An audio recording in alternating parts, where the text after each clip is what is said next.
लो स्वाति, गड़बड़ तो हो गया। नमस्कार, आप लोगों को मेरे YouTube चैनल में स्वागत है। आज कक्षा 10 का विषय हिंदी अति महत्वपूर्ण बहुविकल्पीय प्रश्न बोर्ड परीक्षा 2023 में आने की संभावना अधिक से अधिक है।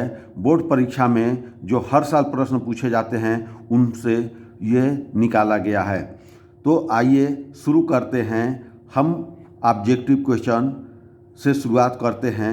तो इसमें महत्वपूर्ण ऑब्जेक्टिव प्रश्नों का उत्तर शुरू करते हैं। प्रश्न संख्या 1, शुक्ल युग की काला अवधि है।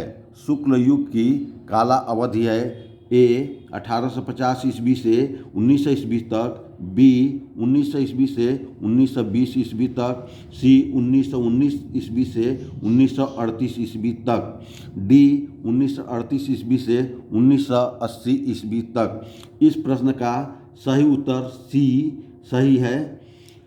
दूसरा प्रश्न, शुक्लोत्तर युग की समय सीमा है। शुक्लोत्तर युग की समय सीमा है ए 1938 ईस्वी से 1980 ईस्वी तक, बी 1900 ईस्वी से 1920 ईस्वी तक, सी 1850 ईस्वी से 1900 ईस्वी तक, डी 1936 ईस्वी से 1947 ईस्वी तक। शुक्लोत्तर युग का समय सीमा विकल्प ए सही है, 1938 ईस्वी से 1980 ईस्वी तक। तीसरा प्रश्न है, द्विवेदी युग की काला अवधि कब से कब तक है। ए 1850 ईस्वी से 1900 ईस्वी तक, बी 1900 ईस्वी से 1918 ईस्वी तक, सी 1918 ईस्वी से 1936 ईस्वी तक, डी 1971 ईस्वी से आज तक। तो द्विवेदी युग की कालावधि की अवधि है विकल्प बी 1900 से 1918 ईस्वी तक। चौथा प्रश्न है, निम्न में से रीतिकाल की काला अवधि है। ए 1643 ईस्वी से 1843 ईस्वी तक, बी 1343 ईस्वी से 1643 ईस्वी तक, सी 743 ईस्वी से 1343 ईस्वी तक, डी 1843 ईस्वी से आज तक। इस प्रश्न का विकल्प ए सही है, 1643 ईस्वी से 1843 ईस्वी तक। ये विकल्प ए सही है। उपन्यास भूले बिसरे चित्र के लेखक कौन है। भूले बिसरे चित्र के लेखक कौन है। ए प्रेमचंद, बी भगवती चरण, सी यशपाल, डी वृंदावन लाल वर्मा। इस प्रश्न का उत्तर बी सही है, भगवती चरण। अगला है, कलम के सिपाही के लेखक कौन है। ए अमृत राय, बी गुलाब राय, सी मुंशी ईसा अल्लाह खां, डी बैद्यनाथ मिश्र। इस प्रश्न का उत्तर है विकल्प ए अमृत राय। क्वेश्चन नंबर 7, त्यागपत्र किस विधा की रचना है। त्यागपत्र किस विधा की रचना है। ए जीवनी, बी उपन्यास, सी नाटक, डी निबंध। तो इस प्रश्न का उत्तर विकल्प बी उपन्यास सही है। क्वेश्चन नंबर 8, अर्धनारीश्वर के लेखक कौन है। ए विष्णु प्रभाकर, बी प्रेमचंद, सी जयशंकर प्रसाद, डी चतुरसेन शास्त्री। इस प्रश्न का विकल्प ए सही है, विष्णु प्रभाकर। क्वेश्चन नंबर 9, ध्रुव स्वामिनी के लेखक कौन है। ध्रुव स्वामिनी के लेखक कौन है। ए प्रेमचंद, बी यशपाल, सी रामचंद्र शुक्ल, डी जयशंकर प्रसाद। इस प्रश्न का विकल्प डी जयशंकर प्रसाद सही है। क्वेश्चन नंबर 10, मुंशी प्रेमचंद द्वारा संपादित पत्रिकाएं हैं। मुंशी प्रेमचंद द्वारा संपादित पत्रिकाएं हैं। ए मर्यादा और हंस, बी छाया और प्रभा, सी सुधा और हंस, डी सरस्वती। इस प्रश्न का उत्तर ए मर्यादा और हंस सही है। क्वेश्चन नंबर 11, भगवती चरण उपाध्याय द्वारा रचित निबंध कौन सा है? ए ठूठा आम, बी ठेले पर हिमालय, सी दृष्टिकोण, डी नदी के द्वीप। भगवती चरण द्वारा रचित निबंध विकल्प ए सही है, ठूठा आम। गुलाब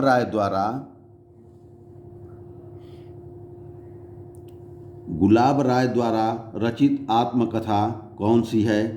मेरा जीवन प्रवाह, बी मन की बातें, सी मेरी असफलताएं, डी नई पौध। इस प्रश्न का सही उत्तर विकल्प सी मेरी असफलताएं हैं। क्वेश्चन नंबर 13, रसिक प्रिया के रचनाकार कौन है? रसिक प्रिया के रचनाकार कौन है? ए आचार्य केशवदास, बी आचार्य हजारी प्रसाद, सी आचार्य देव, डी भिखारी दास। इस प्रश्न का विकल्प ए आचार्य केशवदास सही हैं।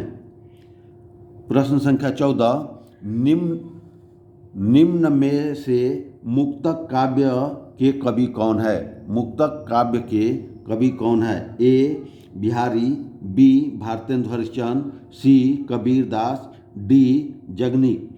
विकल्प ए बिहारी सही हैं। प्रश्न संख्या 15, रीति ग्रंथ कितने रूपों में मिलते हैं? रीति ग्रंथ कितने रूपों में मिलते हैं? ए 3, बी 4, सी 2, डी 5। इस प्रश्न का सही उत्तर सी 2 भाग होते हैं, 2 प्रकार के होते हैं। प्रश्न संख्या 16, अद्भुत कलाम के कवि कौन है?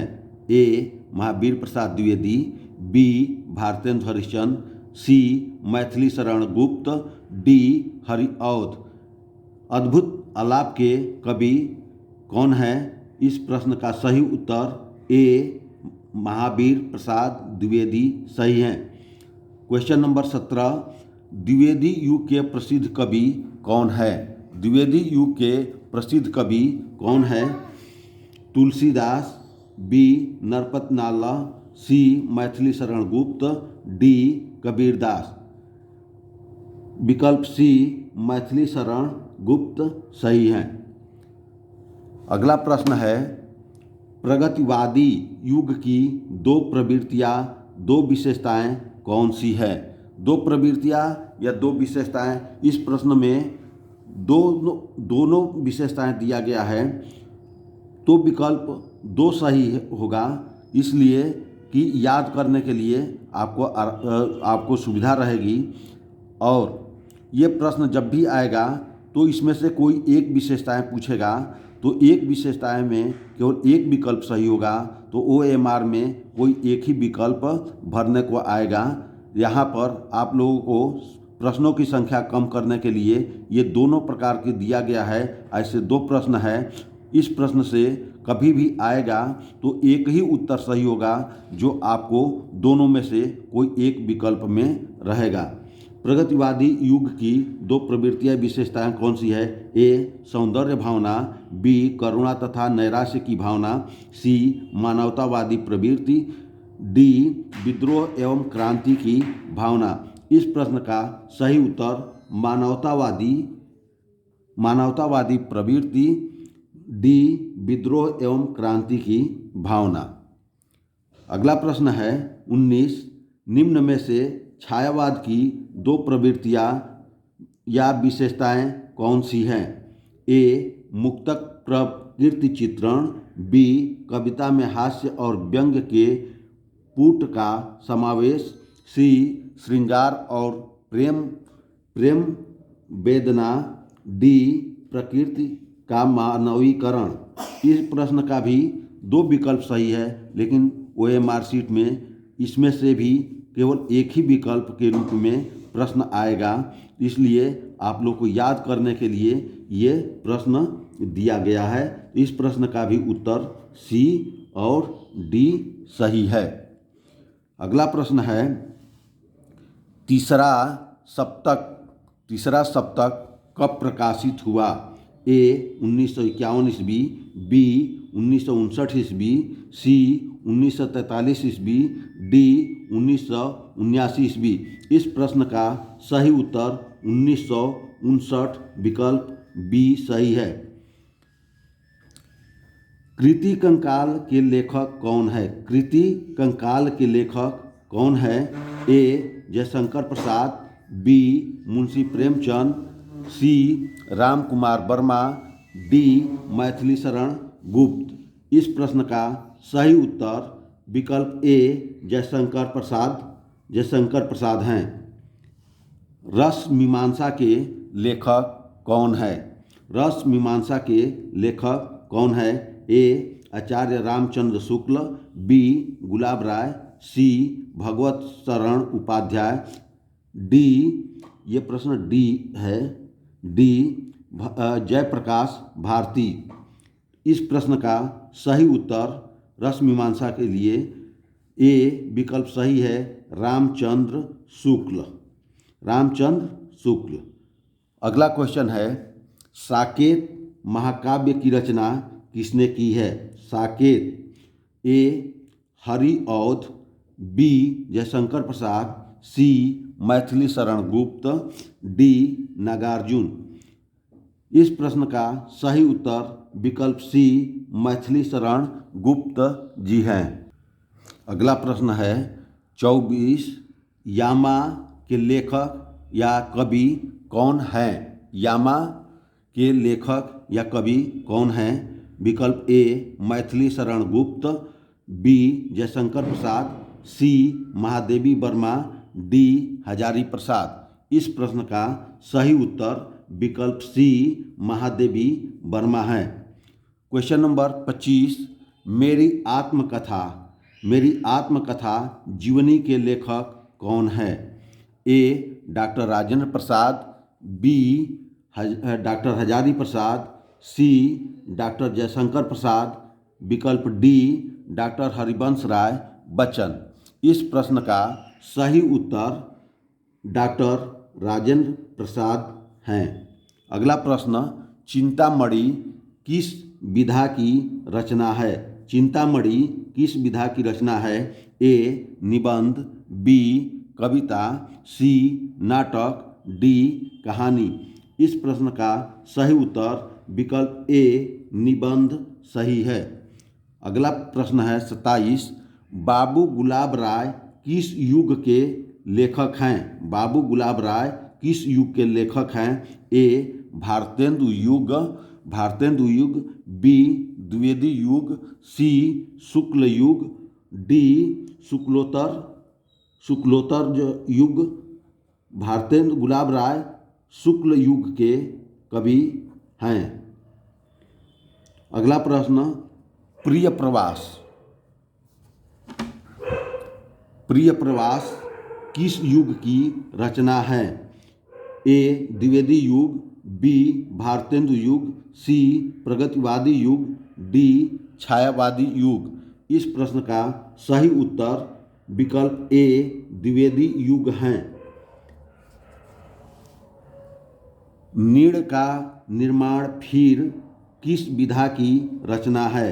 नीड़ का निर्माण फिर किस विधा की रचना है? ए जीवनी, बी आत्मकथा, सी साक्षात्कार या भेंटकर्ता, डी रेखाचित्र। इस प्रश्न का सही उत्तर विकल्प बी आत्मकथा है। अगला प्रश्न है, मधुशाला किसकी रचना है? मधुशाला किसकी रचना है? ए रामधारी सिंह दिनकर, बी हरि औध, सी हरिवंश राय बच्चन, डी सुमित्रा नंदन पंत। इस प्रश्न का सही उत्तर विकल्प सी हरिवंश राय बच्चन है। भारत भारती किसकी रचना है? भारत भारती किसकी रचना है? ए सिया राम शरण गुप्त, बी मैथिली शरण गुप्त, सी जयशंकर प्रसाद, डी महादेवी वर्मा। इस प्रश्न का सही उत्तर विकल्प बी मैथिली शरण गुप्त जी हैं। अगला प्रश्न है 32। आधुनिक काल कब से कब तक है? आधुनिक काल कब से कब तक है? ए 1843 से अब तक, बी 1643 ईस्वी से 1843 ईस्वी तक, डी सी 1918 ईस्वी से 1936 ईस्वी तक, डी 1936 से 1943 ईस्वी तक। इस प्रश्न का विकल्प ए सही है, 1843 से अब तक। अगला क्वेश्चन 33 है। ये कह रहा है पुलक प्रगट करती है धरती हरित तृणों के नोकों से, मानो झूम रहे तरु भी मंद पवन के झोंकों से। ये पंक्तियाँ दिया गया है, इन पंक्तियों में अलंकार पूछा गया है। इन पंक्तियों में कौन सा अलंकार है? तो जिस अलंकार में मानो जानो शब्द आते हैं वह उत्प्रेक्षा अलंकार होता है। तो इस प्रश्न के विकल्प दिए गए हैं। ए उपमा अलंकार, बी श्लेष, सी उत्प्रेक्षा, डी रूपक। इस प्रश्न का सही उत्तर विकल्प सी उत्प्रेक्षा होगा। अगला प्रश्न है 34। ये भी जो है इन पंक्तियों में मात्रा बताना है। सुनत सुमंगल वैन, मन प्रमोद तन पुलक भर, शरद सरोरुह नैन, तुलसी भरे स्नेह जल। इन पंक्तियों के दूसरे और चौथे चरण में कितनी मात्राएं हैं? यानी ये दूसरी पंक्ति है और ये चौथी पंक्ति है, इनमें कितनी मात्राएं हैं इनको बताना है। तो विकल्प ए 13-13, विकल्प बी 20-20, विकल्प सी 11-11, विकल्प डी 9-9। इस प्रश्न का सही उत्तर है विकल्प ए 13-13 मात्राएं हैं। Question number 35। अनु उपसर्ग लगाकर सही शब्द बनेगा। अनु उपसर्ग लगाकर, उपसर्ग लगाया कब जाता है? जब शब्दों के पहले हो। ए अनुभाव, बी अनौचित्य, सी अनाचार, डी अनमोल। इसमें अनु शब्द से कोई शब्द बना है तो वो अनुभाव बना है, तो इसलिए विकल्प ए सही है, अनुभाव। Question number 36। सह उपसर्ग लगाकर सही शब्द बनाइए। सह शब्द बना करके, तो ए विकल्प है सुमति, बी है असुविधा, सी है कुसंगति, डी है सहकर्मी। सहकर्मी ये होगा, सहपाठी भी हो सकता है, सहकर्मी भी हो सकता है, सहयोग भी हो सकता है। इस प्रश्न का उत्तर विकल्प डी सही है, सहकर्मी। अगला प्रश्न है गिरावट शब्द में प्रत्यय कौन सा है? गिरावट शब्द में प्रत्यय कौन सा है? ए वा, बी वट, सी हट, डी ता। गिरावट में लास्ट में वट जुड़ा हुआ है, तो प्रत्यय में लास्ट में वट शब्द आया है, तो इसका विकल्प बी सही है, वट। अगला सवाल है 38। तालाब शब्द का तत्सम रूप बताना है। ए समुद्र, बी झील, सी तड़ाग, डी महासागर। इस प्रश्न का सही उत्तर विकल्प सी तड़ाग सही है। अगला प्रश्न है नौका शब्द का सही पर्यायवाची शब्द है। नौका शब्द का ए सरवरी, बी तरी, सी तटनी, डी दुहिता। इस प्रश्न का सही उत्तर विकल्प बी तरी सही है। अगला प्रश्न है कर्ताज्ञा का संधि विच्छेद है। ए कर्तृ धन आज्ञा, बी कर्त धन आज्ञा, सी कर्ता धन आज्ञा, डी कर्त्रा धन आज्ञा। इस प्रश्न का सही उत्तर ए विकल्प सही है। कृत्र धन आज्ञा, इसका विकल्प ए सही है। प्रश्न संख्या 41, मधुनी रूप है मधु शब्द का, कौन सा रूप है? विकल्प ए षष्ठी विभक्ति द्विवचन, बी सप्तमी विभक्ति एक वचन, सी द्वितीय विभक्ति द्विवचन, डी सप्तमी विभक्ति द्विवचन। इस प्रश्न का सही उत्तर विकल्प बी सप्तमी विभक्ति एक वचन है। अगला प्रश्न है, पठिष्यस रूप है पठ धातु का। ए विकल्प कह रहा है लिट लकार मध्यम पुरुष एक वचन, बी लट लकार प्रथम पुरुष बहुवचन, सी लंग लकार उत्तम पुरुष एक वचन, डी लोट लकार प्रथम पुरुष बहुवचन। इस प्रश्न का सही उत्तर लिट लकार मध्यम पुरुष एक वचन सही है। इस तरह से आप लोगों को बहुत ही महत्वपूर्ण प्रश्न का ऑब्जेक्टिव के रूप में दिया गया है, जो बोर्ड परीक्षा में आपको काफ़ी सहयोग करेगा और अच्छे मार्क्स लाने में भी आपका पूरी तरह से सहयोग करेगा। अगर आप नए हैं तो हमारे चैनल को सब्सक्राइब कीजिए, लाइक कीजिए, शेयर कीजिए और कमेंट कीजिए। इस तरह से जो है कि आपका ये हिंदी का एक तरह से ऑब्जेक्टिव के महत्वपूर्ण प्रश्नों को हमने बताया, जो आपके परीक्षा 2000 बोर्ड परीक्षा 2023 के लिए महत्वपूर्ण है। धन्यवाद। इसको सब्सक्राइब कीजिएगा।